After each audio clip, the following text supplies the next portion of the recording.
I come from a small town called Colton of Weems. It was a miner's village, blocked the street off so no cars could get through. I would have been 8, so I remember it fine. They laid out all the tables with sandwiches, and we didn't have the luxury of biscuits, so it would maybe be fruit.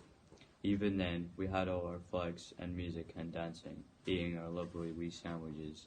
It was just lovely. My dad was miner and night shift and back shift. We were exempt from the war. My dad's brother was in the army now. When they came home with 10 biscuits, and they were just awful.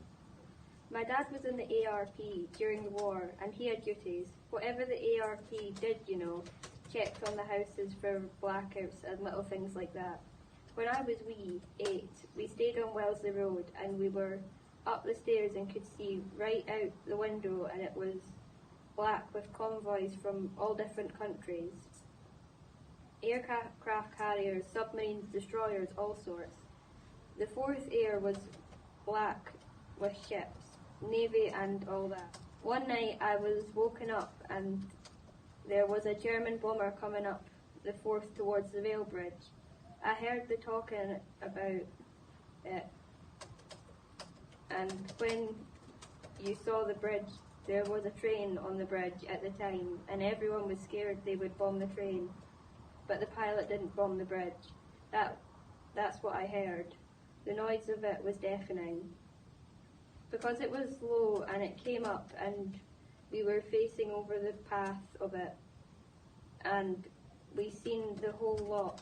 During the war, everything was rationed. I remember my dad was in the first aid with the ARP. He was called out to one of the ships and had to give a sailor an operation on board the ship and come back. There were a lot of wee things that happened. We were lucky. We never got bombed. Clydebank and all the dockyards were targeted because of the shipbuilding. Newcastle and places like that. I had an aunt in London who had to go down to the sailor during an air raid. She was scared because doodlebugs just whistled, then the whistling stopped and you didn't know where it was going to land. My uncle was a chief wireless operator before the war started. He was given an envelope and told not to open it until he was so far out into sea. When he opened it, it said that the war had started and he had to use the radio.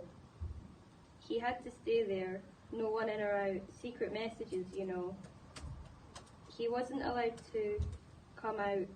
His bed was in there and he got his meals sent in, but it was all very secret. It wasn't just the bombs, and the doodlebugs were terrifying when it came down.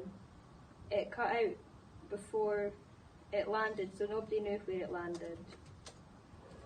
It was in October of 1944 that my brother, myself, my mother and my grandmother all went to London to see my dad getting his medal.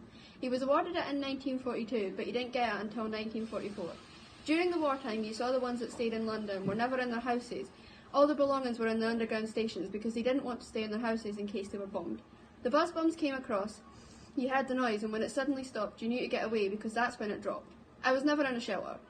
He used to go behind enemy lines and retrieve lorries and stuff that the Germans had taken. He was what they called a desert rat.